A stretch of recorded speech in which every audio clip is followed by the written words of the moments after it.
누가복음 23장 1절부터 마지막까지의 말씀, 하나님의 말씀을 받겠습니다. 누가복음 23장 1절 마지막까지 말씀입니다. 같이 읽습니다. 우리가 다 일어나 예수를 빌라도에게 끌고 가서 고발하여 이르되, 우리가 이 사람을 보매 우리 백성을 미혹하고 가이사에게 세금 바치는 것을 금하며 자칭 왕 그리스도라 하더이다 하니, 빌라도가 예수께 물어 이르되, 네가 유대인의 왕이냐? 대답하여 이르되, 네 말이 옳도다. 빌라도가 대제사장들과 무리에게 이르되, 내가 보니 이 사람에게 죄가 없도다 하니, 우리가 더욱 강하게 말하되, 그가 온 유대에서 가르치고 갈릴리에서부터 시작하여 여기까지 와서 백성을 소동하게 하나이다. 빌라도가 듣고 그가 갈릴리 사람이냐 물어 헤롯의 관할에 속한 줄을 알고 헤롯에게 보내니, 그때 헤롯이 예루살렘에 있더라. 헤롯이 예수를 보고 매우 기뻐하니, 이는 그의 소문을 들었으므로 보고자 한지 오래였고, 또한 무엇이나 이적 행하심을 볼까 바랐던 연고로라. 여러 말로 물으나 아무 말도 대답하지 아니하시니, 대제사장들과 서기관들이 서서 힘써 고발하더라. 헤롯이 그 군인들과 함께 예수를 업신여기며 희롱하고 빛난 옷을 입혀 빌라도에게 도로 보내니, 헤롯과 빌라도가 전에는 원수였으나 당일에 서로 친구가 되니라. 빌라도가 대제사장들과 관리들과 백성을 불러 모으고 이르되, 너희가 이 사람이 백성을 미혹하는 자라 하여 내게 끌고 왔도다.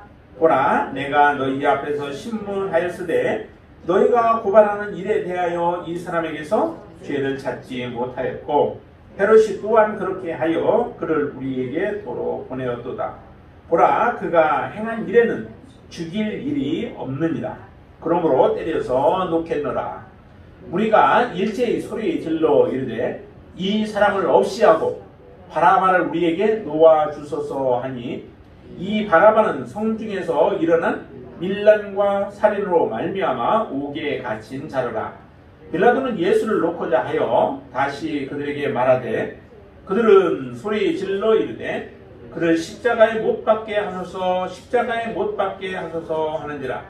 빌라도가 세 번째 말하되, 이 사람이 무슨 악한 일을 하였느냐? 나는 그에게서 죽일 죄를 찾지 못하였나니 또 놓으리라 하니, 그들이 큰 소리로 재촉하여 십자가에 못 박기를 구하니 그들의 소리가 이긴지라. 이에 빌라도가 그들이 구하는 대로 하기를 언도하고, 그들이 요구하는 자 곧 밀란과 살인으로 말미암아 옥에 갇힌 자를 놓아주고 예수는 넘겨주어 그들의 뜻대로 하게 하니라. 그들이 예수를 끌고 갈 때에 시몬이라는 구레네 사람이 시골에서 오는 것을 붙들어 그에게 십자가를 주고 예수를 따르게 하더라. 또 백성과 및 그를 위하여 가슴을 치며 슬피 우는 여자의 큰 무리가 따라오는지라. 예수께서 돌이켜 그들을 향하여 이르시되, 예루살렘의 딸들아, 나를 위하여 울지 말고 너희와 너희 자녀를 위하여 울라. 보라, 날이 이르면 사람이 말하기를 잉태하지 못하는 이와 해산하지 못한 배와 먹이지 못한 젖이 복이 있다 하리라. 그때에 사람이 산들을 대하여 우리 위에 무너지라 하며 작은 산들을 대하여 우리를 덮으라 하리라. 푸른 나무에도 이같이 하거든 마른 나무에는 어떻게 되리요 하시니라. 또 다른 두 행악자도 사형을 받게 되어 예수와 함께 끌려가니라. 해골이라 하는 곳에 이르러 거기서 예수를 십자가에 못 박고, 두 행악자도 그렇게 하니 하나는 우편에 하나는 좌편에 있더라. 이에 예수께서 이르시되, 아버지, 저들을 사하여 주옵소서, 자기들이 하는 것을 알지 못함이니이다 하시더라. 그들이 그의 옷을 나누어 제비 뽑으세 백성은 서서 구경하는데, 관리들은 비웃어 이르되, 저가 남을 구원하였으니 만일 하나님이 택하신 자 그리스도이면 자신도 구원할지어다 하고, 군인들도 희롱하면서 나와 신 포도주를 주며 이르되, 내가 만일 유대인의 왕이면 내가 너를 구원하라 하더라. 그의 위에 있는 유대인의 왕이라 쓴 해가 있더라. 달린 행악자 중 하나는 비방하여 이르되 내가 그리스도가 아니냐 너와 우리를 구원하라 하되 하나는 그 사람을 꾸짖어 이르되 내가 동일한 정죄를 받고서도 하나님을 두려워하지 아니하느냐.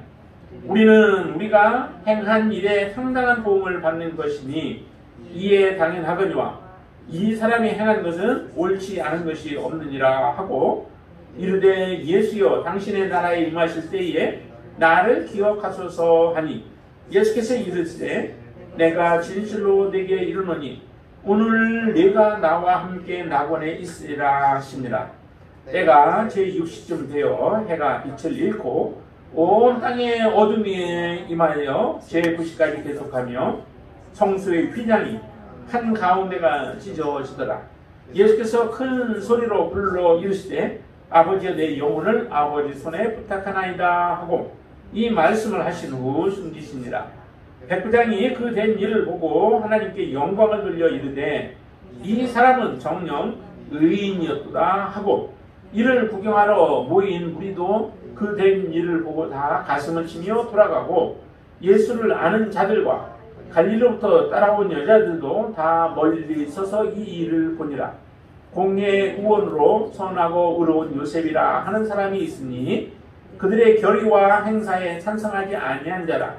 그는 유대인의 동네 아리마대 사람이요 하나님의 나라를 기다리는 자라.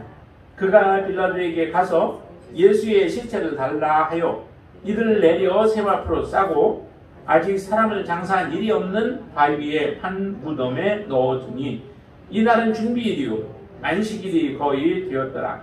갈릴리에서 예수와 함께 온 여자들이 뒤를 따라 그 무덤과 그의 시체를 어떻게 두었는지를 보고 돌아가 향품과 향유를 준비하더라. 아멘. 오늘 이 본문의 말씀이 좀 길죠. 56절까지 있어서. 근데 내용을 읽으시면서 대충의 내용은 여러분들이 아실 겁니다. 그런데 여기에 본문에 보면은 그 예수님의 좌우편에 달려있는 그런 사람들이 있죠. 그 사람들을 여기서 본문에서 표현하기는 이렇게 표현하죠. 다른 두 행악자라고 이렇게 표현해요. 마태복음이나 마가복음에서 표현하고 있는 것과는 좀 다르죠. 거기에는 이제 강도라고 하는 표현이 들어가는데 여기는 그냥 강도라고 하지 않고 두 행악자라고 이렇게 표현을 해요. 왜 이런 다른 표현을 썼을까라고 하는 거죠. 혹시 한번 생각해 보셨어요? 왜 여기서는 행악자라고 했고 거기서는 강도라고 했을까? 그리고 이제 두 강도가 마태복음이나 마가복음에서는 두 강도가 같이 이제 비난하는 그런 모습들을 보여주는데 여기서는 한편에 있는 사람은 비난을 하지만 다른 한편은 예수님을 옹호하게 되어지죠. 너와 나는 여기 표현으로는 너와 나는 당연히 우리가 지은 죄 때문에 이와 같은 형벌을 받지만 이분이 그럴 만한 그 악을 행한 일들이 무엇이냐라고 이제 얘기를 하면서 그 사람을 다른 행악자를 꾸짖는 그런 내용이 나오게 되어지죠. 그리고 예수님 앞에 이제 자기를 기억해달라라고 하는 그런 말로 예수님께 하자 예수님께서는 낙원에 오늘 내가 나와 함께 낙원에 있을 것이다 라고 하시는 말씀을 해주세요. 참 놀랍지 않아요? 이런 모습을 보면은 이 내용만 우리가 좀 보아도 이 지금 누가가 23장을 통해서 우리에게 무엇을 말씀하고자 하는가라고 하는 것들을 좀 캐치를 할 수 있게 되어지죠. 한번 여러분들 그것을 생각하시면서 오늘 본문 한번 좀 보기를 바랍니다. 특별히 23장의 내용들은 예수님의 죽음에 관련된 내용들이죠. 예수님이 돌아가시게 되어지는데 모든 사람은 한 번 죽게 되어 있죠. 한 번 죽는 것은 사람에게 정하신 것이고 그 후에는 심판이 있다라고 성경은 우리에게 말씀합니다. 한 번 죽는 것은 우리에게 정하신 것이어서 그것을 피할 수 있는 길은 없다는 거죠. 특별히 몇 사람 외에는 그렇죠? 구약에 그 죽음을 보지 않고 하늘나라에 간 사람이 있고 또 그렇죠? 그런 사람들 외에는 모든 사람들이 한 번은 다 죽게 되어진다라고 하는 거예요. 그러면은 한 번 죽게 되어지는데 그 죽음을 어떻게 우리가 맞이할 것인가? 예수님의 죽음은 어떤 죽음이셨는가라고 하는 것을 본문에서는 우리에게 잘 말씀을 해 주십니다.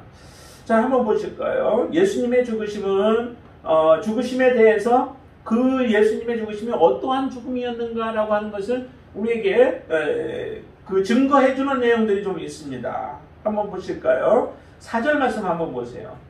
4절 말씀 같이 한번 읽습니다. 빌라도가 대제사장과 무리에게 이르되 내가 보니 이 사람에게 죄가 없도다 하니. 빌라도는 그런 권한이 있는 사람이죠. 죄가 없으면은 풀어줄 수도 있는 그런 권한도 가지고 있는 사람이 바로 빌라도예요. 근데 빌라도가 대제사장들이나 무리들 이와 같은 사람들이 지금 예수님에 대해서 고발을 하게 되어졌죠. 자, 1절 한번 보세요. 1절 보시면 이렇게 얘기하죠. 무리가 다 일어나 예수를 빌라도에게 끌고 가서 2절 같이 읽습니다. 고발하여 이르되 우리가 이 사람을 보매 우리 백성을 미혹하고 가이사에게 세금 바치는 것을 금하며 자칭 왕 그리스도라 하더이다 라고 하는 제목으로 예수님을 지금 고발한 거예요. 그 고발이 합당한 건가요? 백성을 미혹했다. 백성을 미혹한 건 혹시 맞는지 몰라요. 자기들이 생각하고 있는 미혹이라고 하는 것이 이제 혼돈한 가운데 그 결정이 정확하지 않아서 이리 갈까 저리 갈까 갈팡질팡하는 그런 모습이죠. 그러니까 이전에 자기들이 가고 있던 길에 대해서 예수님의 복음을 증거함으로 인하여 그들의 생각이 바뀌어지고 그들의 생각이 혼란을 가져오게 되어지는 이런 일들은 실제적으로 좋은 의도에서의 그런 의미는 있죠. 그들의 생각이 혼돈을 가져오게 되어지는 그런 부분은 있지만은 실제 나쁜 쪽으로 미혹은 보통 이제 나쁜 쪽으로 사용되어지기 때문에 나쁜 쪽으로 의미한다면은 이것도 말이 고소가 맞지 않습니다. 그리고 가이사에게 세금을 바치는 것이 예수님께서 금하셨나요? 금하시지 않았죠. 우리가 앞에서도 보았었죠. 그 가이사에게 세금을 바치는 것이 옳은지 말아야 되는지 하는 부분에 대해서 얘기할 때 가이사 것은 가이사에게 바치라는 거예요. 그리고 하나님의 것은 하나님께 바치라고 말씀하셨지 가이사에게 너 세금 바치지 마 말씀하지 않으셨어요. 그런데도 이런 것을 가지고 지금 모함을 하고 있는 거죠.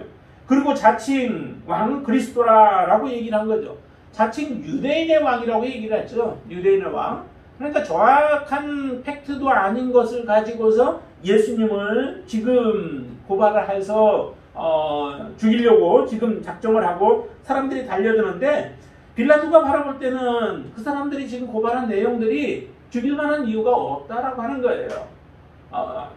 자, 그렇게 해서 예수님은 어떤 분이냐? 죄가 없는 분이다라고 하는 것을 계속 말씀하고 있습니다. 자, 14절 말씀도 한번 볼까요? 14절. 빌라도가 예수님을 헤롯 관할인 줄 알고 헤롯에게 보냈었어요. 그랬는데 헤롯이 다시 그 예수님을 조롱하면서 빌라도에게 다시 보낸 상태에서 하시는 말씀이죠. 자, 14절 말씀 같이 한번 읽습니다. 이르되 너희가 이 사람이 백성을 미혹하는 자라 하여 내게 끌고 왔도다. 보라, 내가 너희 앞에서 신문하였으되 너희가 고발하는 일에 대하여 이 사람에게서 죄를 찾지 못했다라고 계속 얘기를 해요. 빌라도는 정말로 예수를 죽일 만한 일을 알지 못한다, 찾지 못했다라고 그렇게 말씀하고 있어요. 자, 22절도 한번 볼까요? 22절. 빌라도가 세 번째 말하되 이 사람이 무슨 악한 일을 하였느냐? 나는 그에게서 죽일 죄를 찾지 못하였나니 그래서 때려서 놓겠다라고 사람들에게 군중들에게 이야기를 하죠. 그러니까 빌라도의 입장에서는 판결은 확실해요. 예수 그리스도는 너희들이 그렇게 십자가에 못 박으라고 외치고 있는데 예수님은 죽일 만한 일이 없다라고 분명하게 이 빌라도는 지금 선고하는 겁니다. 자, 그런데 빌라도만 그렇게 증거하고 있나요? 아니죠. 자, 41절도 한번 보시죠. 그 두 행악자 중에서 한 행악자가 하는 말이 지금 41절이에요. 같이 한번 읽습니다. 우리는 우리가 행한 일에 상당한 보응을 받는 것이니 이에 당연하거니와 이 사람이 행한 것은 옳지 않은 것이 없느니라 하고 그러죠. 다른 한 행악자는 예수님에 대해서 내가 정말로 메시아냐 그러면 우리 그럼 구원해봐라 라고 얘기를 하잖아요. 그렇죠. 내가 왕이라면은 37절 내가 만일 유대인의 왕이면 내가 너를 구원하라 라고 하면서 예수님을 조롱하는 그런 행악자였죠. 그런데 그 다른 반대편에 있는 행악자는 얘기하기를 예수님께서는 옳지 않은 것을 행한 경우가 없다는 거야. 예수님의 모든 행위는 다 옳은 일들만 행했다는 거죠. 우리는 악한 일을 했지만 예수님은 의인이다라고 하는 그런 고백을 하는 것과 마찬가지예요. 예수님은 의로우신 분인데 지금 우리와 같이 십자가에 달려 돌아가신 분이시다는 거죠. 무엇을 보니까 옆에서 지금 예수님이 십자가에 달려 죽으시면서 예수님의 행동을 한번 보세요. 정말 얼마나 고통스럽겠어요. 우리 가시 하나만 찔려도 힘들잖아요. 그렇죠? 손에 뭐 하나 조그마한 가시가 찔려도 이게 꺼끌꺼끌하게 굉장히 불편해요. 그래서 그걸 빼내지 않으면은 그냥 지내기가 참 어려워요. 그런데 예수님께서는 손과 발에 못을 박히셨고, 그리고 체중이 그것을 당기게 되어지죠. 못을 박힌 부분들을. 그런 고통 가운데서 예수님의 입에서 나오는 말들을 보세요. 여러분들이 그런 입장이었다면 과연 여러분들은 어떻게, 혹시 그 예수님을 비방하는 한 행악자와 같은 모습으로 우리가 그렇게 되지는 않을까 참 염려가 되기도 하는데, 그런데도 예수님께서는 하는 이야기가 이렇게, 34절 보세요. 34절 한번 같이 읽습니다. 이에 예수께서 이르시되 아버지 저들을 사하여 주옵소서, 자기들이 하는 것을 알지 못함이니이다 라고 얘기를 하잖아요. 실제 예수님을 못 박아서 아무 죄도 없는 의인을 십자가에 못 박아서 고통스럽게 죽어가게 하고 있는 그 군병들을 향하여, 그리고 예수님을 향하여 조롱하고 비난하는 사람들을 향하여 내가 정말 메시아냐? 정말 메시아인데 그 메시아냐? 그렇다면은 너 자신도 한번 구원해봐라. 다른 사람들을 구원뿐만 아니라 너 자신도 구원해봐라 라고 하는 조롱 섞인 말들을 지금 밑에서 사람들이 행하고 있고, 전에는 예수님을 좋아서 쫓아다니던 사람들이 돌변하여서 예수님을 죽이고자 하는 그러한 군중들로 변모되어진 그런 가운데 있는 사람들을 향해서 이렇게 말씀하고 있는 거예요. 이 모습들을 그대로 지금 옆에 두 강도들은 보고 있죠. 그런데 똑같이 보는데도, 똑같이 듣는데도 사람들의 마음은 달라요. 그 한 강도가 바로 그 예수님을 제대로 보는 것이죠. 정말로 의인으로서 불의한 일을 당하고 있고 불의한 판결을 당하여서 지금 죽고 있는데도 예수님께서는 오히려 그 십자가에 못 박는 사람들을 향하여서 알지 못하여 저와 같은 일들을 행하니 저들을 용서해달라고 하나님 앞에 기도하는 그 거룩한 모습을 보게 되어지는 거죠. 이 모습을 보면서 한 그 행악자가, 우편에 있는 한 행악자가 바로 이처럼 예수님 앞에 고백할 수밖에 없는 거죠. 저분은 옳지 않은 일을 행한 것이 없는 분이시다. 그러니 그분 앞에 그는 자기 자신을 내어놓고 기도할 수밖에 없는 거죠. 그래서 예수여 당신의 나라에 임할 때 나를 기억해달라라고 이 한 행악자가 예수님을 의인이다라고 하는 그런 고백을 하고 있습니다. 자, 뿐만 아니라 저기 46절 한번 보세요. 46절에 보시면은 같이 한번 읽습니다. 예수께서 큰 소리로 불러 이르시되, 47절. 백부장이 그 된 일을 보고 하나님께 영광을 돌려 이르되 이 사람은 정녕 의인이었도다 라고 말합니다. 예수님의 신문 과정뿐만 아니라 나중에 이제 예수님을 채찍질하고 하는 여러 가지 일들을 다 진행했던 사람이 그 백부장 아니겠습니까? 그런데 이 백부장이 마지막 예수님께서 운명하시는 그 모습을 다 보고 나서, 그리고 나서 그의 입술의 고백이 뭐예요? 저분은 정녕 의인이었도다 라고 얘기합니다.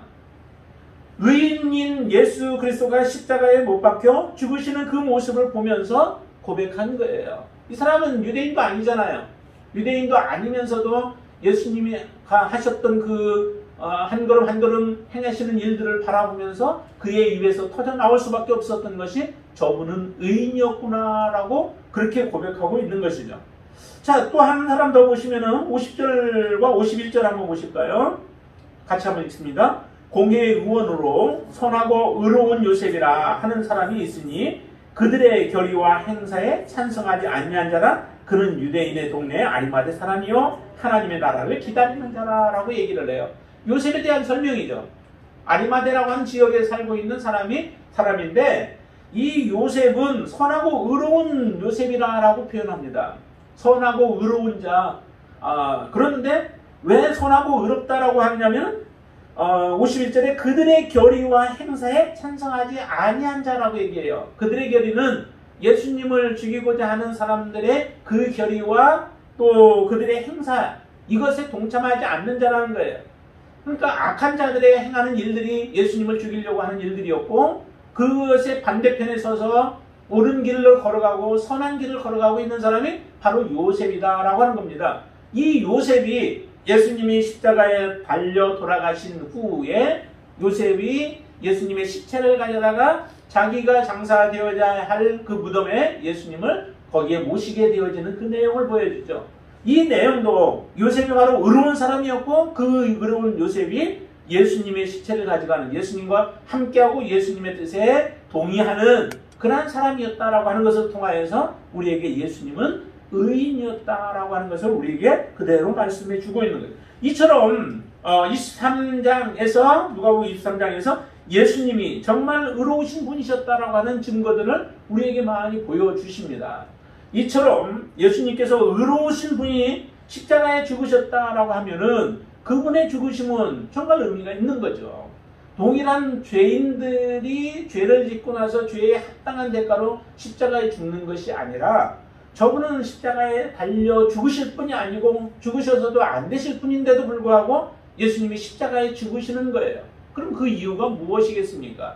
그의 죽으심은 바로 우리들을 위한 대속의 죽음이었다라고 하는 것을 분명하게 말씀하시는 것입니다. 예수님께서는 바로 그런 분이시라는 거죠. 그래서 죽기는 죽으시는데 의인이 죽으셨다라고 하는 것을 우리에게 말씀해 주고 있습니다. 여기 이 본문의 말씀을 보면서 또 우리가 봐야 할 것은 뭐냐면은 그 악인들이 행하는 두 가지 큰 그 목소리가 들려지게 되어지는데요. 그것은 바로 18절에서 얘기하는 말씀 한번 보시죠. 18절 보시면 우리가 일제히 소리질러 이르되 이 사람을 없이 하고 바라바를 우리에게 놓아주소서 하니라고 하는 그런 말인데요. 다시 말하면 예수님을 정죄하는 악인들의 그 목소리예요. 예수님을 정죄하죠. 예수님은 바로 십자가에 못 박혀야 할 사람이다라고 하는 거죠. 없이 해달라. 이 사람을 없이 해달라라고 얘기를 하죠. 그러니까 죽여달라는 거예요. 누구보다도 더 악한 자로 표현을 하고 있습니다. 여기 보면 바라바라고 하는 사람이 나오죠. 근데 바라바는 누구예요? 19절에 보면은 그 바라바에 대해서 설명을 해주고 있죠. 성중에서 일어난 밀란을 일으킨 자예요. 밀란을 일으켜서 어떤 권력을 잡으려고 하는 자요. 또 그리고 살인까지도 행한 사람이 바로 이 바라바죠. 그런데 사람들은 참 어리석게도 아무런 죄도 빌라도가 볼 때 아무런 죄도 찾을 수 없는 사람인데 이 예수님을 오히려 십자가에 못 박고 살인을 저지르고 그러면서 밀란을 일으켰던 바라바를 내어놓아달라고 요구하고 있는 거예요. 참 얼마나 어리석어요. 사람들이 이렇게 어리석어요. 그런데 그것도 한 번 이야기를 하지 않죠. 계속 지속적으로 얘기를 합니다. 자, 19절에서 저기 어디를 보시냐면은 21절 보세요. 21절 말씀 같이 한번 읽습니다. 그들은 소리질러 이르되 그를 십자가에 못 박게 하소서, 십자가에 못 박게 하소서라고 하는, 정말 이제 그냥 그 군중 심리로 해서 같이 앞에서 외치면은 똑같이 외치는 그러한 무서운 무리들로 바뀌어졌습니다. 그래서 십자가에 무조건 못 박으라는 거예요. 다른 어떤 것도 대체할 수 있는 방법은 없어요. 예수를 십자가에 못 박아야만 하는 거예요. 그 다음에 23절도 보세요.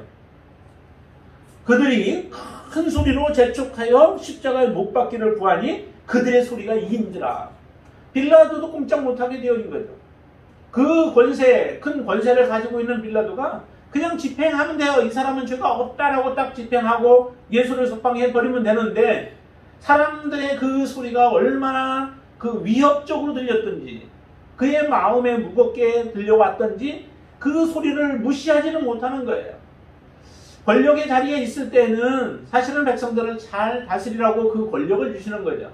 왕 위에 앉혀주든지 대통령의 자리에 앉혀주든지 아니면 좀 더 권위를 주시는, 하나님이 그렇게 맡겨주시는 이유는 그 자리에서 백성들을 바르게 지도하고 인도하고 이끌어 주라고 하나님이 그 자리를 주시는 거예요. 그렇다면은 아무리 백성들이 그렇게 소리를 질러도 자기의 직을 내어놓고라도 예수님을 지켜주셔야만 했죠.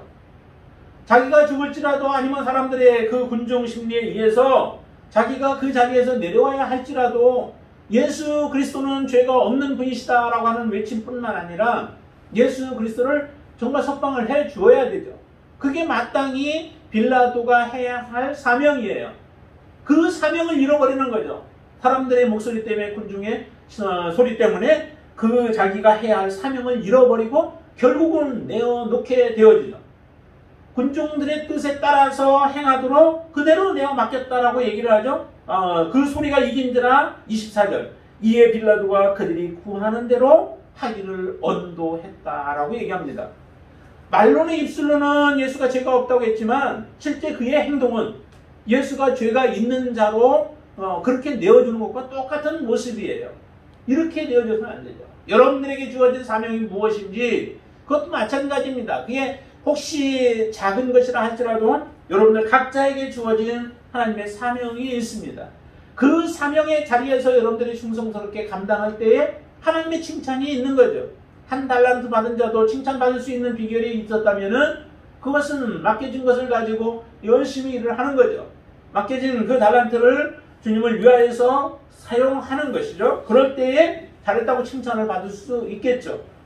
그러나 그 사명을 저버리게 되어지면 어느 누구도 다 이 빌라도가 우리 이 땅이 없어지는 동안에는 그가 계속해서 그 악인의 이름으로 또 예수 그리스도를 십자가에 못 박게 내어준 그러한 장본인으로 계속 등장하게 되어질 거예요. 모든 사람, 믿는 사람들의 입에 그는 악인으로 찍혀서 부름을 당하게 되어질 겁니다.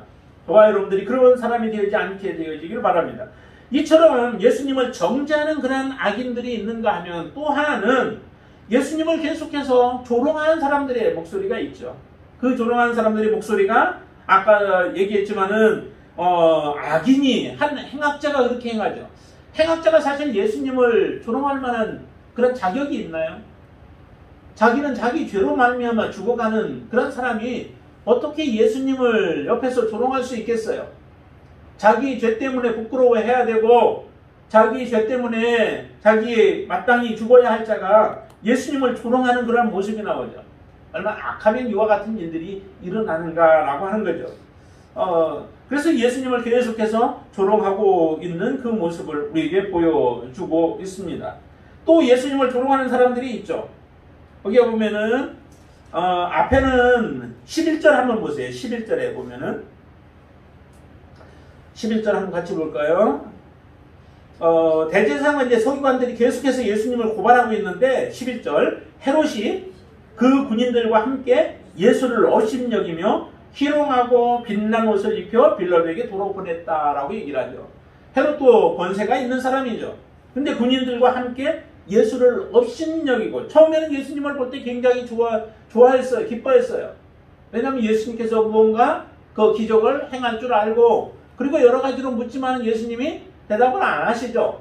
그러자 예수님을 오히려 업신여기고 희롱하고 옷을 입혀서 왕처럼, 왕도 아니고 지금 재판을 받는 입장인데 예수님을 그와 같이 옷을 입혔다라고 하는 것은 조롱하는 그런 모습이에요. 그렇게 조롱하면서 예수님을 조롱하고 있는 그런 헤롯을 우리가 볼 수 있고 또 다른 사람들도 있죠. 자, 35절과 36절을 보시죠. 35절 먼저 보시죠. 백성을 서서 구경하는데 관리들은 비웃어 이르되 저가 남을 구원하였으니 만일 하나님이 택하신 자 그리스도이면 자신도 구원할지어다 라고 얘기를 하죠. 내가 정말 하나님이 택하신 그리스도 맞냐? 내가 하나님이 보내신 그리스도라고 한다면 너 한번 좀 자신을 구원해봐. 너 자신도 구원하지 못하면서 어떻게 남을 구원한다고 구원자라고 내가 할 수 있겠느냐라고 하는 그런 조롱들 아니겠습니까? 대제사장이라고 하는 사람들이 그래요. 예수님을 알지 못하죠. 예수님을 알지 못하고 관리들이 그와 같은 모습들을 보이죠. 자, 그리고 또 36절도 보시죠. 군인들도 희롱하면서 나와 신 포도주를 주면서 37절 이르되 내가 만일 유대인의 왕이면 내가 너를 구원하라 그렇게 얘기를 하죠. 이처럼 그 군인들과 백성들 그리고 관리들 헤롯 그리고 아까 얘기한 것처럼 한 행악자도 그렇게 얘기를 해요. 39절 보시면은 얘기하죠. 내가 그리스도가 아니냐? 너와 우리를 구원하라 라고 얘기를 해요. 너와 우리를 구원하라 라고 해서 계속 구원에 대한 부분들, 예수님을 십자가에서 내려오게끔 만들려고 하는 이런 그 조롱들이 계속해서 쏟아져 내려오고 있습니다. 여러분들 같았으면 죄가 없이 만약에 이와 같은 억울한 일을 당하게 되어지면 여러분들은 어떻게 행동하셨을까요? 정말로 그 자리를 박차고 내려오고 싶은 마음이 굴뚝 같지 않겠습니까? 내가 움직이면 내가 내려올 수 있는 상황이라고 한다면 우리는 그렇게 내려올 거예요. 근데 예수님은 내려올 수 있는 능력이 있는 분이시잖아요. 그런데도 그 자리를 박차고 내려오지 않습니다. 그 길이 어떤 면에서는 우리를 구원하는 길이기 때문에 그래요. 그 길만이 우리를 살릴 수 있는 길이죠. 우리에게 생명을 줄 수 있는 길은 그 십자가에서 내려오는 것이 우리에게 생명을 주는 것이 아니고 우리를 구원하는 것이 아니라 그 십자가를 지어서 우리를 대신 우리가 지어야 할 십자가에 예수님께서 그 자리를 지고 가시는 것이 곧 우리를 살리는 길이고 그 길이 바로 생명의 길이기 때문에 그렇죠. 다른 사람들은 그렇게 예수님께 십자가에서 내려와 보라고 얘기를 해요. 구원해 보라고 얘기를 해요. 그렇지만 옆에 있는 한 강도는 한 그 행악자는 이렇게 얘기했잖아요. 그분에 대해서 얘기하고 그러면서 42절에 예수여 당신의 나라에 임하실 때에 나를 기억하소서라고 얘기를 합니다. 우리를 구원해 달라고 얘기는 안 해요. 그런 얘기도 그런 조롱도 하지 않죠. 나를 좀 기억해 달라. 당신의 나라에 임하실 때에 하나님의 나라가 임할 때에 아니면 당신이 그 나라에 가실 때에 나를 기억해 달라라고 하는 그런 말을 하자. 곧 진정한 구원이 일어나죠. 그 구원이 뭐예요? 43절 보세요. 예수께서 이르시되 내가 진실로 내게 이르노니 오늘 내가 나와 함께 낙원에 있으리라 라고 말씀하십니다. 이게 진정 구원 아니겠습니까? 심판을 통하여 십자가에서 죽어야 할 자가 바로 예수 그리스도가 기억한 바 되어져서 주님과 함께 낙원에 있게 되어지는 그 놀라운 축복이 바로 이 예수님 우편에 있었던 행악자가 받게 되어지는 축복이에요. 이것이 바로 우리가 받아야 할 축복들 아니겠습니까? 여러분들이 받아야 할 구원이 바로 우리의 육체가 어떤 평안함 가운데 그리고 우리의 육체의 질병에서 노임받는 것이 다가 아니라 정말 우리의 영적인 구원 또 이처럼 주님과 함께 영원히 살 그런 축복이 우리에게 없다면 우리는 진정한 구원을 이룰 수 없는 것이죠. 이 놀라운 조롱하는 모습들을 우리가 보면서 예수님은 이 죽음 앞에서도 사람들이 원래 죽음 앞에서는 두려워하잖아요. 그리고 죽음을 어떻게 해서든 벗어나고 싶어하는 것이 사람 아니겠어요? 근데 예수님은 지금 이 십자가를 져야 하는 그런 상황 가운데서 예수님이 행하셨던 모습을 보세요. 비겁하지 않습니다. 비굴하지 않습니다. 누구에게 구걸하지 않습니다. 당당하잖아요. 자, 한번 보세요. 거기 3절 말씀 한번 보시면은 빌라도가 예수께 물어 이르되 내가 유대인의 왕이냐? 예수님 뭐라고 그래요? 앞에서도 사람들이 자칭 왕 그리스도라고 이렇게 했다라고 하니까 예수님이 좀 기가 죽을 만도 하잖아요. 그런데 예수님께서는 내 말이 옳도다라고 딱 한마디 해버려요. 내 말이 옳다는 거예요. 유대인의 왕이냐? 그래, 내가 유대인의 왕이야 라고 말씀하시는 거예요. 자, 그리고 또 보세요. 사람들이 9절 말씀 보세요. 여러 말로 물으나 예수님은 아무 대답도 하지 아니하시니 라고 말씀하시죠. 사람들은 예수님을 계속해서 지금 많은 말로 묻는다라고 하는 것이 여러 가지 궁금해서 묻는 부분도 있겠지만은 헤롯이 묻는다면은 궁금해서 묻는 말들도 있을 거예요. 그렇지만은 그 가운데서 자기가 변명할 수 있는 것들도 얼마든지 있잖아요. 그런데 예수님은 아무 말도 대답하지 않아요. 헤롯이 기쁨으로 예수님을 맞이했다면 예수님에 대한 좋은 이미지를 가지고 있잖아요. 예수님께서 말을 하면은 헤롯의 마음을 바꿀 수도 있겠죠. 그럼 거기에서 결정해서 끝내버렸으면 또 혹시 예수님이 그 십자가를 지지 않을 수도 있을 텐데 예수님은 그 길을 택하지 않습니다. 말할 수도 있는데도 아무 대답도 하지 않아요. 그런데도 사람들은 10절 보면 대제사장들과 서기관들이 서서 힘써 고발하더라 라고 얘기해요. 예수님의 반대편에서 예수님이 죄인임에 대한 그런 자료들을 가지고 또 자료가 실제적으로 있었는지는 모르지만 여러 가지 증인들을 세워가면서 뭐 얘기를 했겠죠. 이렇게 하는데도 예수님은 아무 대답도 하지 않아요. 그러니까 예수님께서 그 사람들이 십자가에 죽이려고 하는 그 길을 피하려고 하지 않습니다. 담담하게 그 일들을 그 길로 걸어가시는 예수님의 모습을 보시잖아요. 이처럼 예수님께서는 아주 담대한 모습으로 그 길들을 걸어가세요. 뒤에서도 예수님을 십자가에 못 박으라고 하는 그 소리들을 들어보세요. 그러면은 왜 십자가에 못 박는지, 더군다나 빌라도는 예수님이 죄가 없다라고 하는 것들을 계속 얘기해주고 그렇게 예수님을 두둔해주고 있는 상황 속에서 예수님이 벗어나려고만 했다면 얼마든지 벗어날 수 있었겠죠. 그러나 예수님께서는 십자가의 길을 그대로 걸어가시는 모습을 보십니다. 이런 모습들을 보면서 정말 예수님께서는 죽음 앞에서도 담대한 모습이셨구나 라고 하는 것들을 우리로 하여금 다시 한번 보여주십니다. 고통 속에서도 예수님께서는 다른 사람들을 생각하시는 거예요. 자, 26절부터 보시면 거기 구레네 사람에 대한 이야기가 나오고, 그리고 또 여자들의 큰 무리에 대해서 말씀을 합니다. 슬피 우는 사람들이죠. 27절 한번 보세요. 또 백성과 및 그를 위하여 가슴을 치며 슬피 우는 여자의 큰 무리가 따라오는지라. 이 사람들은 잘 몰라요. 예수님이 실제적으로 누구인지 잘 몰라요. 그런데도 예수님께서 지금 당하고 있는 그 모습을 보니까 그게 이제 가슴에 안타까운 거죠. 그러니까 가슴을 치면서 우는데, 예수님이 실제적으로 이 구레네 사람이나 아니면 예수님을 따라오면서 지금 우는 사람들을 볼 때에 그들의 앞날을 바라보니까 그들의 앞날이 너무 끔찍한 거예요. 이렇게 표현하잖아요. 28절. 그래서 예수께서 돌이켜 그들을 향하여 이르시되 예루살렘의 딸들아, 나를 위하여 울지 말고 너희와 너희 자녀를 위하여 울라 라고 얘기를 해요. 너희와 너희 자녀를 위하여서 울라. 내가 당하는 지금 고난, 십자가의 고난, 이것도 고통스럽고 힘들지만은 너희들이 당할 일들은 더 고통스러운 일들이야 라고 하는 거예요.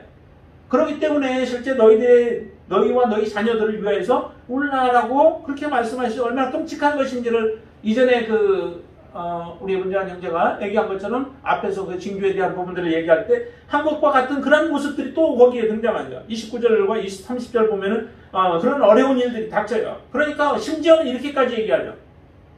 우리를 위해서 산들을 향하여 얘기하는데 사람들이 산들을 대하여 우리 위에 무너지라 하며 작은 산들을 대하여 우리를 덮어라 라고 할 정도로, 이게 이제 계시록에 가면 또 이런 표현들이 또 나와요. 하나님의 진노가 임할 때에 그때 이제 그 모습들이 등장을 하는데, 얼마나 끔찍하면은 산이 와서 덮어버려가지고 나를 그 진노를 받지 않도록 해달라고 할 정도예요. 이건 죽음이잖아요.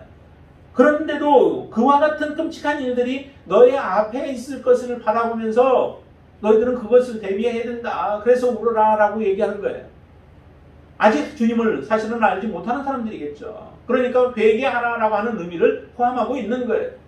너희들이 아직 알지 못하면서 그냥 감정적으로만 주님을 위하여서 울고 있는 그 모습들을 바라보면서 너희들이 실제로 회개하고 주님 안에 들어와 주님을 만나야 정말 이런 하나님의 끔찍한 그 심판과 재앙들이 임하지 않을 텐데, 너희들이 당할 그 모습을 바라보니까 얼마나 끔찍한지 주님이 그래서 말씀하는 거예요. 너희와 너희 자녀를 위하여서 울라라고. 주께서는 이전에 그 예루살렘 성전을 향하여서도 말씀하셨잖아요. 실제 또 이것이 예루살렘 성전과 같이 연결되어지기도 해요. 그때 무너지는 그 모습들과 연결되어지기도 하는데, 이처럼 예수님께서는 자신이 고통 가운데 지금 그 십자가를 질 수 없으니까 구레네 사람 시몬을 대신 붙잡아가지고 지고 가게 지금 하고 있는 것 아니겠어요? 그리고 나서 십자가에 죽으실 때에도 그 끔찍한 고통 속에서도 다른 사람들을 생각하는 예수 그리스도의 십자가를 지고 가시는 예수님의 그 모습이, 우리가 지금 예수님을 따라가는, 또 예수님의 제자라고 하는, 예수님을 우리가 믿는다고 하는 우리들의 삶 속에서 일어나고 있는 그 일들 가운데 우리가 어떻게 행동하는가라고 하는 것을 바라보면은 우리가 정말 주님 앞에 어떤 믿음으로 살아가고 있는가를 우리도 잘 볼 수 있겠죠. 여러분들이 정말 이런 주님의 모습을 다시 한번 보면서 오직 주님을 더욱더 잘 신뢰하고 믿을 수 있게 되길 바랍니다. 그러면서도 46절에 보면 이게 완전히 그의 목숨이 지금 떠날 상황이 되어졌죠. 46절 한번 보세요. 44절을 보면 예수님께서는 십자가에 달리셨는데 3시간 동안이나 고통을 당하시는 거죠. 자, 한번 보세요. 때가 제60쯤 되어 해가 빛을 잃고 온 땅에 어둠이 임하여 제90까지 계속하며, 그러다가 이제 46절에 보면은 예수께서 큰 소리로 불러 이르되 아버지여 내 영혼을 아버지 손에 부탁하나이다 라고 하면서 운명하시게 되어집니다. 그 고통이 이제 끝나게 되어지죠. 이렇게 십자가를 예수님이 지셨습니다. 담담한 모습으로 지셨고 그 길을 피하지도 않으셨고 그 길을 회피하지도 않으셨습니다. 오직 우리를 위한 그 길이었죠. 십자가를 지신 그 이유는 바로 우리 때문에 예수님이 십자가를 지신 거예요. 그러면 이제는 우리는 정말 주님을 위하여서 우리가 이 길들을 가셔야 되는 거죠. 우리의 믿음이 그냥 입술로만 고백하여 예수 그리스도를 믿었다고 천국이 아니라 실제 이제 우리의 삶이 예수가 행하셨던 이 삶을 우리가 하나님이 주시는 그 은혜 속에서 또 우리를 도우시는 성령님의 도우심과 역사하심 속에서 우리가 이런 삶을 이제 살아내야 하는 것이 저와 여러분들에게 주어지는 또 하나의 믿음의 자녀들에게 주어지는 그 사명인 줄로 믿습니다. 이 사명을 여러분들이 기억하시고 주님을 더욱더 아름다운 모습으로 더욱더 확고한 믿음으로 주님을 섬기는 저와 여러분들 되시기를 주님의 이름으로 축원을 드립니다. 기도하겠습니다. 주님, 예수님께서는 아무런 죄도 없으신 분이 십자가에 죽으셨습니다. 그 십자가의 죽음이 아니었다면 또 많은 사람들의 조롱과 멸시와 또 고통 때문에 십자가에서 실제적으로 주님이 내려오셨다면 우리는 소망이 없었습니다. 그런 우리들에게 진정한 소망을 주셨고 영원한 하나님 나라를 바라볼 수 있는 자가 되게 인도해 주신 하나님을 찬양합니다. 이제 주님 앞에 우리의 삶도 정말로 예수 그리스도를 잘 믿는 삶이 되게 하여 주시옵소서. 하나님, 우리의 이 개인의 이익이 아니라 하나님의 나라를 위하여서 우리가 헌신하며 믿음으로 살아가게 하여 주시옵소서. 오늘 내가 해야 할 일들이 무엇입니까? 하나님, 그 사명을 잘 깨닫게 하여 주시고 온전히 하나님의 기쁘신 뜻대로 순종하며 믿음으로 살아갈 수 있도록 도와주시옵소서. 죽음을 담담하게 감당하신 주님처럼 우리도 앞으로 살아가는 동안에 어떠한 일들이 올지라도 그 가운데서 정말 주님과 같은 그런 온전한 삶을 살아갈 수 있도록 역사하여 주시옵소서. 예수님의 이름으로 간절히 기도드리옵나이다. 아멘.